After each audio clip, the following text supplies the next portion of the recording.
Olá, pessoal, tudo bem com vocês?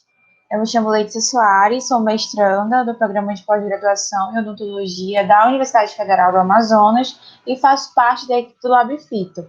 E hoje nós vamos conversar um pouco sobre a fitoterapia na odontologia.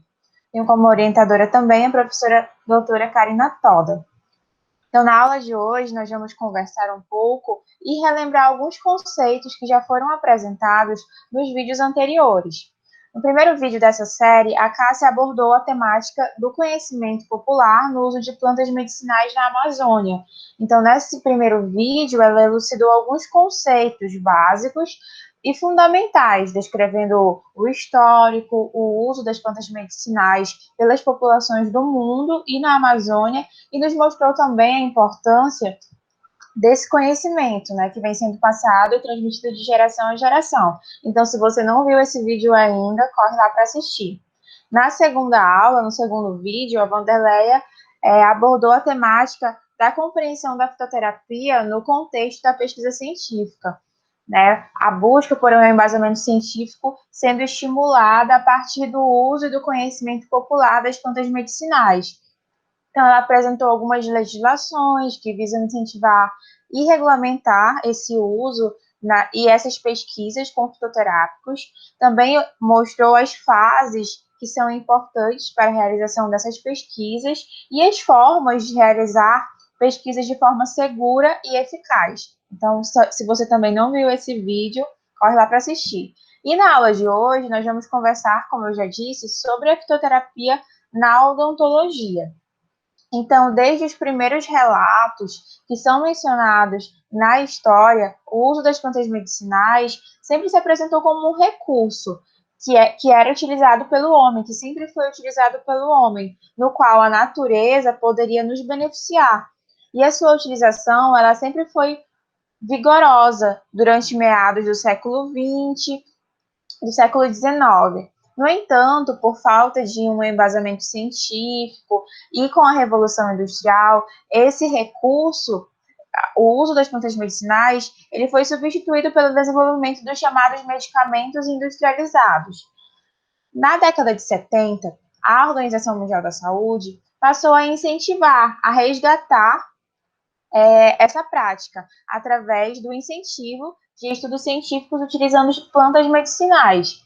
Então, foi criada essa estratégia da Organização Mundial da Saúde sobre a medicina tradicional, já que muitas espécies encontradas em alguns países, como no Brasil, ainda eram utilizadas, né, por algumas populações, mas não possuíam eficácia científica comprovada, era um conhecimento empírico. E a partir dos anos de 1980 e 1990, nós tivemos um aumento aí expressivo no mercado mundial dos medicamentos fitoterápicos. Com isso, né, como nós vimos nas aulas anteriores, no Brasil, em 2006, o Ministério da Saúde ele aprovou a política nacional de práticas integrativas e complementares no SUS. Essa política, através da portaria número 971 do Ministério da Saúde, ela inclui o uso da fitoterapia como uma opção preventiva e terapêutica para os usuários do Sistema Único de Saúde. Já em junho de 2006, foi implementada a política e o Programa Nacional de Plantas Medicinais e Fitoterápicos. E a criação dessa política e desse programa considerou três importantes fatores. Quais são esses fatores? O fator de que o Brasil, o nosso país, é o maior detentor da biodiversidade do planeta. E por possuir essa biodiversidade rica e uma diversidade étnica e cultural, é, é o segundo fator importante foi que esse conhecimento tradicional associado ao uso de plantas medicinais e fitoterápicos necessitava ser resgatado. E o terceiro fator foi a necessidade da inserção e do desenvolvimento sustentável através de políticas públicas voltadas para o uso e as pesquisas com plantas medicinais e fitoterápicos. E aí, como nós vimos nas últimas aulas, as pesquisas com os fitoterápicos têm se intensificado em vários países. especialmente, né, no Brasil, por possuir essa rica biodiversidade, uma flora rica e diversa, com grande potencial para o desenvolvimento dessa ciência em diversas áreas de aplicação. No entanto, na nossa área de atuação, na odontologia brasileira, apenas em 2008, a fitoterapia foi reconhecida e regulamentada como uma prática integrativa e complementar à saúde bucal, através da resolução, né, do Conselho Federal de Odontologia número 82, de 25 de setembro de 2008. Então, essa resolução ela foi importante, pois considera aquilo que já foi reconhecido pela Organização Mundial da Saúde, a importância das práticas integrativas e complementares, agora na saúde bucal. E aí, nessa resolução, nós temos alguns artigos que são importantes e que nós vamos destacar nessa apresentação, como o artigo 1, em que nós temos descrito que a resolução número 82, ela reconhece o exercício do cirurgião dentista, né, nas seguintes práticas integrativas e complementares à saúde bucal: a acupuntura, a fitoterapia, a terapia floral, a hipnose, a homeopatia e a laser terapia. E o capítulo 2, no artigo 7, define a fitoterapia na odontologia como uma área destinada ao estudo dos princípios científicos da fitoterapia, das plantas medicinais, embasados nas multidisciplinaridades inseridas na prática profissional, a importância do resgate do saber popular e no uso da aplicabilidade dessa terapia na odontologia, respeitando sempre o limite de atuação do campo profissional do cirurgião dentista.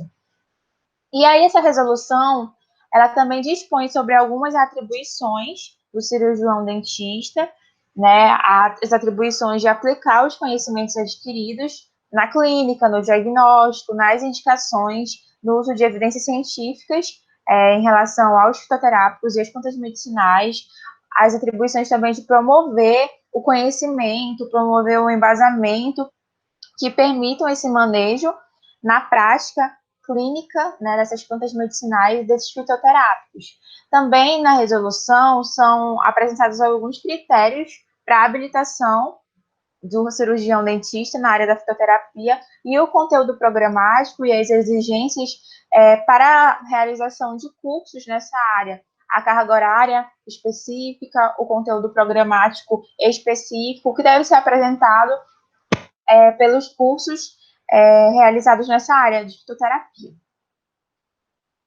Então, a fitoterapia ela é definida e considerada como uma ciência que estuda a utilização dessas plantas medicinais ou partes dela no tratamento, na prevenção e na cura de doenças, né, que acometem a espécie humana.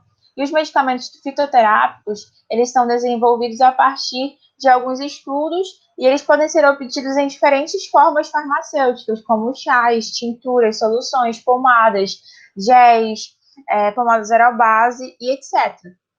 Então, tudo isso envolve o desenvolvimento e o estudo com a fitoterapia. Então, o tratamento com esses fitoterápicos, com essas plantas medicinais, tem por um objetivo prevenir e curar doenças, né? Minimizar os sintomas.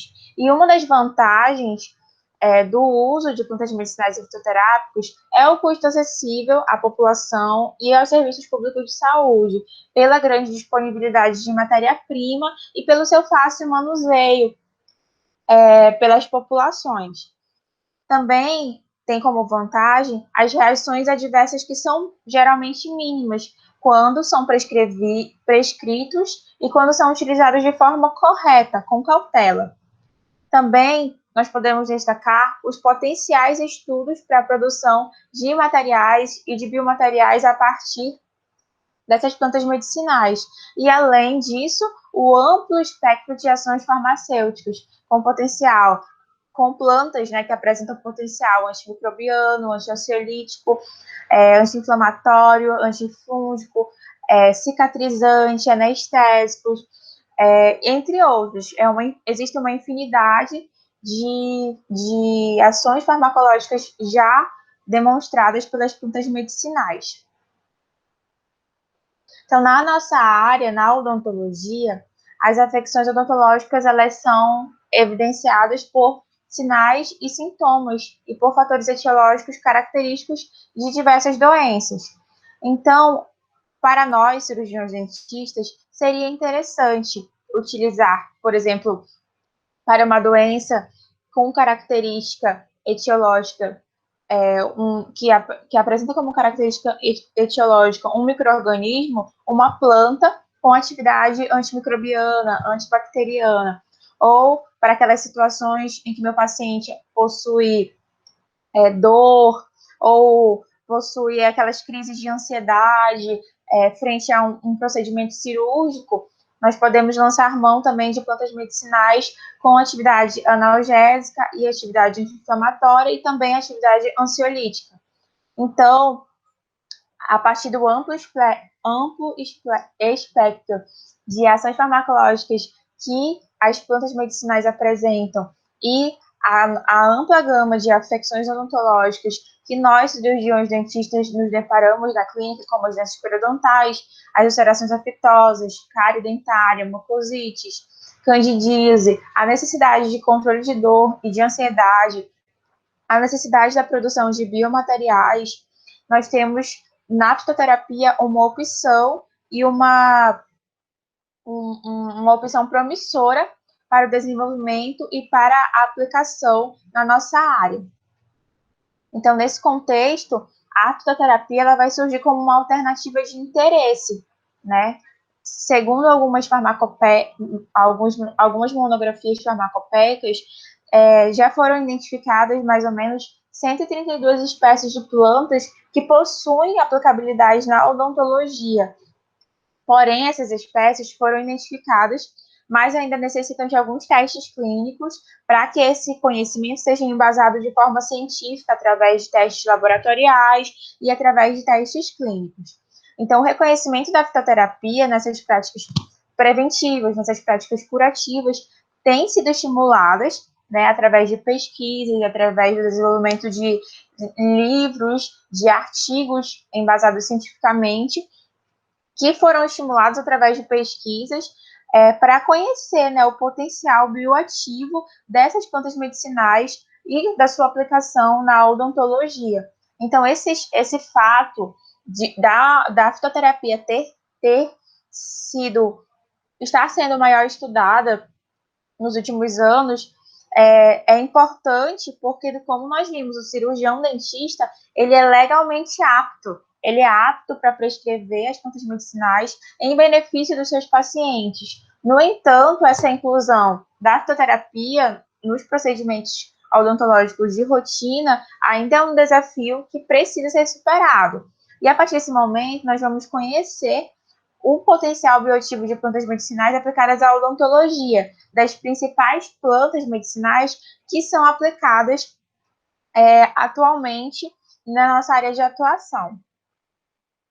Então, nós temos aqui um fato interessante, que a planta que tem o cheirinho da odontologia é a planta cravo da Índia, né, com esse nome científico aqui. E muitos de nós, né, já ouvimos as pessoas falarem que o cheirinho do dentista é aquele cheirinho característico do eugenol. E o eugenol é o chamado óleo de cravo da Índia. Então, uma vez que o eugenol é extraído do óleo do cravo da Índia, ele é um produto que ele está presente no dia a dia de muitos cirurgiões dentistas. E ele é considerado um fitofármaco, porque a partir, né, dessa planta é extraído esse princípio ativo, que é o eugenol. Ele foi introduzido na odontologia em 1974 por um pesquisador chamado Pierre Fauchot. E o cravo da Índia, ele é naturalmente nativo, né, da Indonésia, mas também é cultivado em diversas partes do mundo, incluindo o Brasil. O eugenol, ele é utilizado na prática clínica por suas propriedades antimicrobianas, analgésicas e antissépticos, né, melhorando aí as propriedades terapêuticas dos materiais odontológicos, e sua utilização na odontologia é comumente associada ao óxido de zinco e eugenol, né, além do uso da sua preparação em pastas, em cimentos à base de óxido de zinco e eugenol, proporcionando essas melhorias terapêuticas, né, é também relatado o seu uso popular, né, o uso popular do óleo do cravo da Índia, empregado para tratamento também de aftos e no tratamento da halitose. Então, é bem interessante que o cheirinho do dentista tem a característica de uma planta, né? Um cheirinho característico de uma planta, do óleo do cravo da Índia. A próxima espécie é a Matricaria camomidia, que é conhecida popularmente como camomila. A camomila, ela apresenta propriedades anti-inflamatórias, cicatrizantes, sedativas, antimicrobianas e um efeito calmante leve, podendo ser utilizada em quadros leves de ansiedade e também indicada tanto para o uso adulto como para o uso pediátrico. É interessante que muitos estudos têm sido realizados com essa espécie e ela tem sido indicada para o seu uso tanto via oral como via tópica. Então, na odontologia, ela tem uma aplicação em processos inflamatórios da gengiva e na mucosa oral, como gingivites, abscessos, inflamações e aftas, também relacionados ao período de erupção dental em pacientes pediátricos. Não pode se lançar mão da camomila nessas situações. Também para o controle de ansiedade durante o pré-operatório e também tem sido incorporada na formulação de dentifrícios, né, com o objetivo de reduzir a halitose e combater também as inflamações gengivais. Também existem relatos na literatura em relação ao tratamento e prevenção de mucosite oral relacionados ao uso da camomila.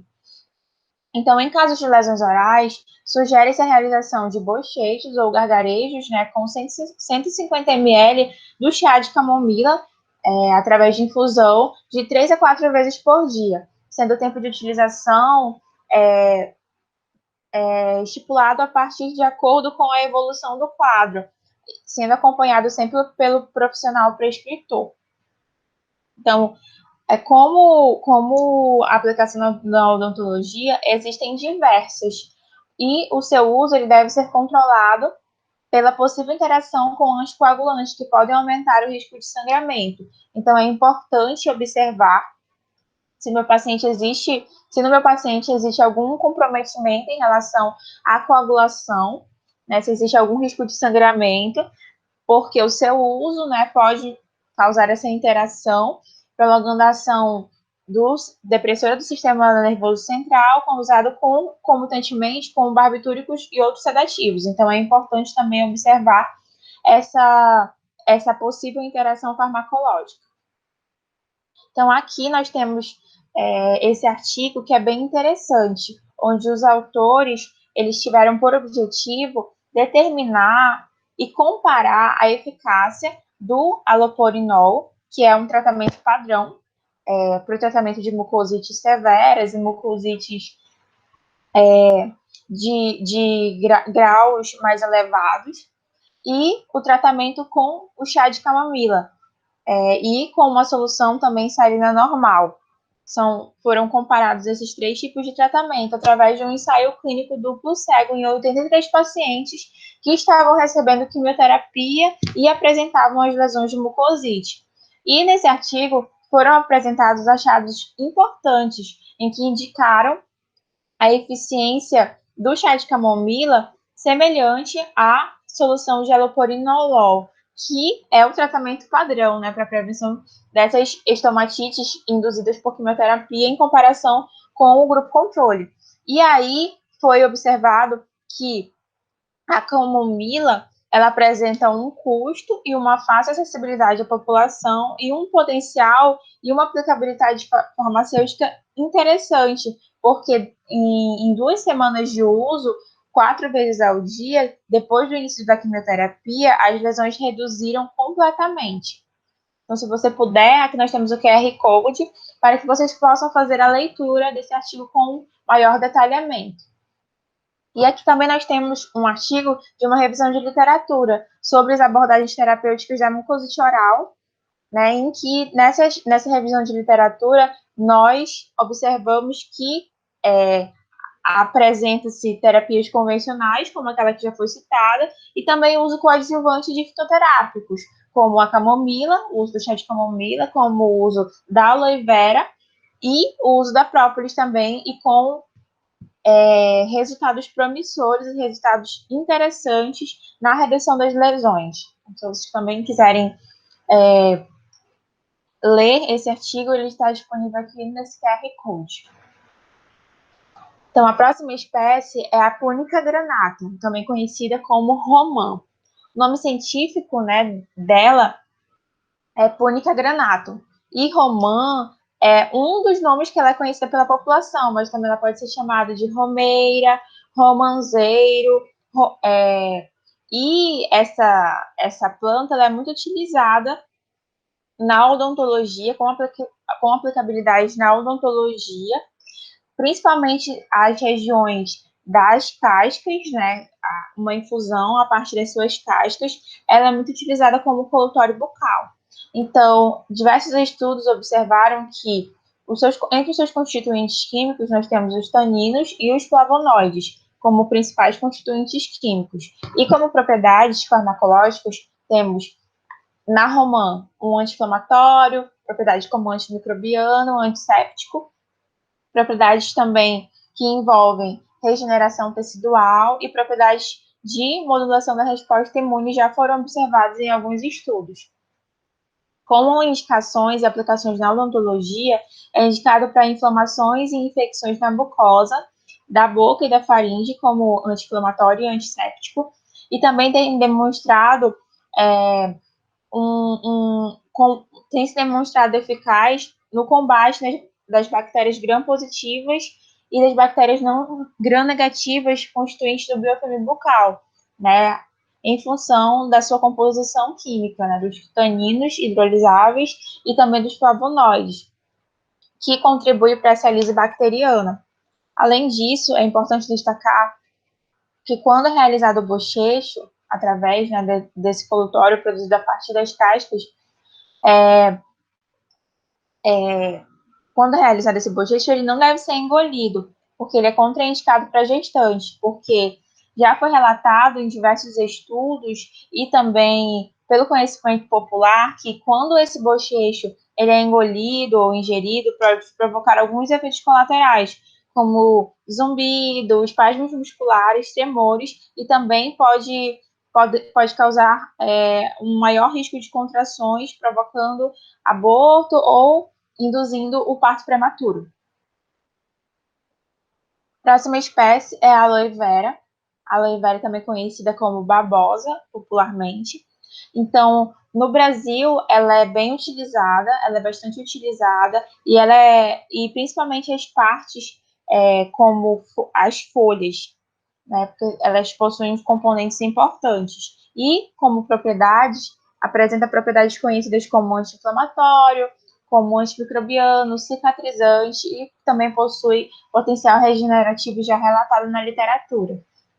Como aplicação na odontologia, apresenta-se como um componente na preparação de enxaguatórios bucais e géis. Também pode ser utilizada após cirurgias periodontais, exodontias, ou também durante a apresentação de traumas na gengiva. Também já foi relatado na literatura a sua utilização na prevenção e no tratamento das mucosites orais e no tratamento de vínculo em plano. E é relatado sua contraindicação para gestantes, lactantes e crianças, né, porque o seu uso nas preparações orais já foi relatado também efeitos colaterais como cólicas intestinais, náuseas e diarreia. Então, entre os princípios ativos da aloe vera, nós temos essa importante aplicação. Aqui nós temos um artigo de uma revisão de literatura que demonstra as propriedades farmacológicas da aloe vera. Então, esse artigo ele apresenta diversas condições em que a aloe vera pode ser aplicada, entre elas no tratamento do líquido em plano bucal, né, alguns estudos randomizados, duplo cego, foram realizados e demonstraram que a aplicação tópica de uma formulação de gel de aloe vera promoveu e tem resultados promissores em relação à melhora clínica e sintomatologia dos pacientes em relação ao líquido em plano bucal. Também nessa revista de literatura apresenta resultados promissores de alguns trabalhos relacionados ao tratamento também da mucosite oral. Então, é uma leitura interessante. A próxima espécie é a malva silvestris. Ela é popularmente conhecida como malva, ou como malva silvestre ou malva ata pela população. As partes mais utilizadas são suas folhas e flores secas, e como componentes químicos mais encontrados, nós temos os taninos, os óleos essenciais e os flavonoides. Em relação às suas propriedades farmacológicas, nós temos ação antimicrobiana, ação ansiolítica, ação anti-inflamatória e ação expectorante. Então, como aplicação na odontologia, a malva apresenta-se como uma infusão, como colatório ou antisséptico bucal, útil para a realização de bochechos após exodontias e também no controle do biofilme. Próxima espécie é a calêndula. A calêndula, ela apresenta algumas propriedades, como propriedade anti-inflamatória e propriedade cicatrizante, bem conhecidas. Pela população, ela é chamada de margarida dourada, malmiquer, de calêndula ou também de margarida. As suas partes mais utilizadas são as flores secas e as flores secas e as folhas. Também apresenta uma aplicação na odontologia relatada para o tratamento de úlceras aftosas, após extrações dentárias também, pelo seu efeito antisséptico, e também para promover hemostasia, prevenindo inflamações e favorecendo a cicatrização. Aqui nesse trabalho de Monteiro, nós temos um compilado de informações a respeito dos formulários de fitoterápicos da farmacopeia brasileira e de como prescrever algumas plantas medicinais. E aqui trouxe um exemplo em relação à calêndula. Então, na hora da prescrição, você pode informar qual é o método de preparo. No caso da calêndula, é a infusão. Qual seria a composição? A calêndula, suas flores secas, de 1 a 2 gramas, e água, 150 ml. E aí, a farmacopeia brasileira também, na sua primeira edição, aqui na página 24, ela vai descrever quais são as indicações terapêuticas: anti-inflamatória e cicatrizante, qual a administração, uso externo, bucal. Posologia: após a higienização, aplicar o infuso com auxílio de algodão sobre o local afetado, 3 vezes ao dia. Fazer bochechos ou gagarejos 3 vezes ao dia. E quais são as precauções e contraindicações no uso da calêndula? Contraindicado no uso em pessoas alérgicas ou com hipersensibilidade a essa espécie. Em casos raros, pode causar dermatite de contato. E nos demais pacientes, os riscos à saúde ou efeitos colaterais são desconhecidos. Então, é interessante a forma que é feita essa prescrição, e é importante conhecê-la. Também no trabalho de Monteiro, nós temos um compilado, como disse, de diversas plantas com aplicabilidade na odontologia. Nós temos aqui como exemplo interessante o barbatimão, que é utilizado a sua tintura 20% para uso externo em alveolite maxilar, para tratamento de úlceras aftosa, hiperplasia fibrosa inflamatória, também como hemostático e cicatrizante, um hidratante, tratamento também em forma de pomada oral base. Nós temos também outras espécies conhecidas, como a guaco, né, que é um antisséptico bucal conhecido para controle de placa, através da sua formulação em tintura para bochecho, entre outras.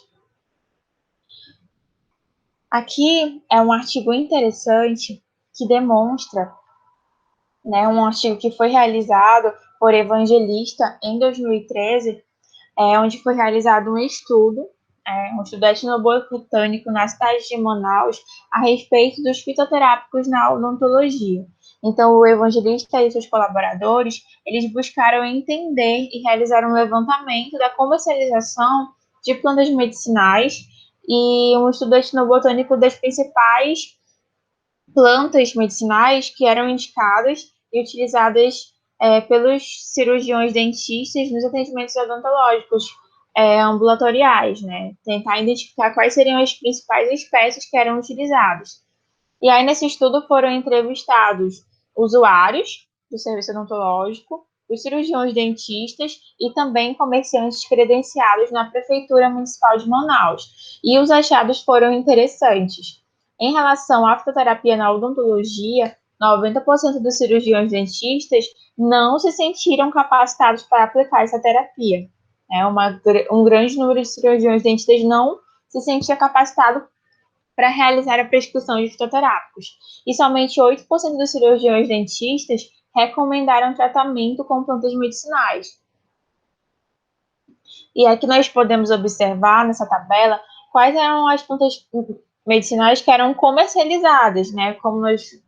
Como já foi citado, foram entrevistados os comerciantes. E quais eram as plantas medicinais que eram indicadas por esses raizeiros para as alterações patológicas na cavidade bucal. E aqui nós temos um grande número de plantas que eram indicadas, como andiroba, babosa, acarapanaúba, copaíba, cajiru, hortelã, jucá, pedra-uma. Então, uma grande quantidade de plantas eram indicadas pelos raizeiros em relação às alterações patológicas da cavidade oral. No entanto, nessa tabela aqui, aqueles 8% de cirurgiões dentistas que recomendaram tratamento com plantas medicinais recomendavam apenas essas plantas. Essas plantas eram as mais utilizadas. Casca de caju, a flor de pitanga, o crajiru, o jucá, o óleo de copaíba, pedra-ume, violeta, também chamada de amor perfeito, e romã.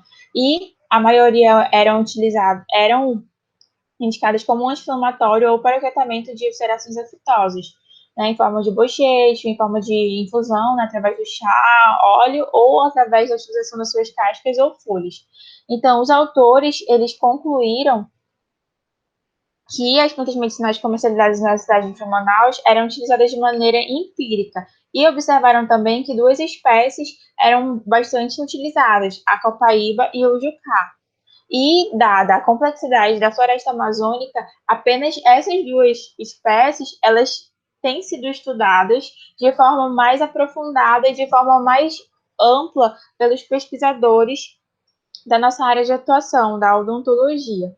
Então, a Amazônia ela é um amplo laboratório. Nós temos uma gama de espécies que ainda necessitam e ainda podem ser exploradas. As pesquisas elas podem ser realizadas com inúmeros potenciais bioativos, formulações, medicamentos que podem ser fabricados e biomateriais com diferentes aplicabilidades, agindo como tratamentos curativos e preventivos. E essas espécies, elas apresentaram um grande potencial. A copaíba, também chamada de Copaífera multisugar Haine, e o jucá, né, chamado de Libidibia férrea. E na próxima aula nós vamos conhecer um pouquinho mais sobre as pesquisas que já foram realizadas com essas espécies, conhecer o histórico das pesquisas que já foram realizadas na nossa área de atuação, na odontologia, e qual seria o potencial que nós já observamos em relação à aplicação da copaíba, em relação à aplicação do jucá na odontologia atual e, quem sabe, futuramente. Então, obrigada pela atenção de vocês. Não esqueçam de compartilhar o vídeo para os amigos. E na próxima aula nós vamos conhecer um pouquinho mais sobre essas duas espécies que são muito importantes na Amazônia e na odontologia. É isso, obrigada.